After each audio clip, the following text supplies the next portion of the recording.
ఓం శ్రీ గురవే నమః. శివాయ గురవే నమః. శ్రీమాత్రే నమః. జై గోమాత, జై జై గోమాత. ఏడుగుండలవాడ వెంకటరమణ గోవింద గోవింద.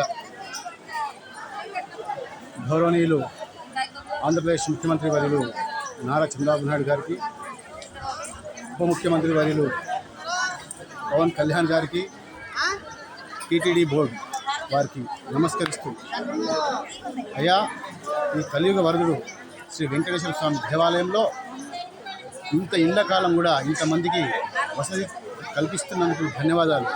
కానీ వెంకటేశ్వర స్వామి వారికి ఇష్టమైన గోమాత స్వామివారికి నిర్వహించే క్రతువులు, అభిషేకాది పూజలలో వినియోగించే ఆవు నెయ్యి గురించి మధ్యలో మనం చూసాం. కానీ ఇంతమందికి వసతి కల్పించిన కలియుగ వరదుడు వెంకటేశ్వర స్వామి వారు, వెంకటేశ్వరికి ఇష్టమైన గోమాతకు వసతి లేదా? కనీసం ఇప్పటికైనా స్వామివారి అనుగ్రహంతో కనీసం ఏమీ వసతులు లేని ఎడారి ప్రాంతం రాజస్థాన్లో కనీసం లక్షల ఆవులను పోషిస్తున్నారు. మరి ఇక్కడ ఇన్ని వందల కిలోమీటర్ల వ్యాసార్థంలో ఉన్నటువంటి ఈ యొక్క దేవాలయం, ఏడుకొండల ప్రాంగణం 5 లక్షలేమిటి 10 లక్షల గోమాతలను కూడా పోషించడానికి సౌకర్యం ఉన్నది. మరి మీరు ఎందుకు పోషిస్తలేరు?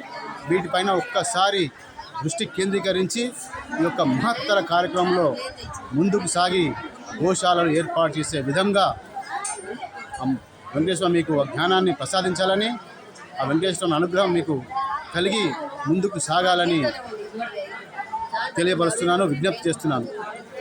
మీ శివభక్తుడు మనందరినీ కరోనా బారి నుంచి కాపాడిన శ్రీ శ్రీ శ్రీ వైద్యనాథ స్వామి దేవాలయం, భైరవగుట్ట, స్టేషన్ ఘనాపూర్, జనగాం, తెలంగాణ నుంచి శివభక్తుడు మరీ కోరుతున్నాను. ఈరోజు మనం గోమాతను సంరక్షించుకుంటేనే రేపు మన పూజాది కార్యక్రమం క్రతువులు నిర్వహించడానికి ఆస్కారం ఉన్నది. ఈరోజు గోమాత యొక్క సంతతి భారీగా తగ్గిపోయింది. ఇప్పుడు మనం కాపాడుకోకపోతే మరెప్పుడు కాపాడుకోలేం. మన పూజాది క్రతువులు నిర్వహించుకోవడానికి పాలు కూడా, స్వచ్ఛమైన దేశీయ గోమాత పాలు కూడా దొరికిన పరిస్థితి, నెయ్యి కూడా దొరికిన పరిస్థితి ఏర్పడుతుంది.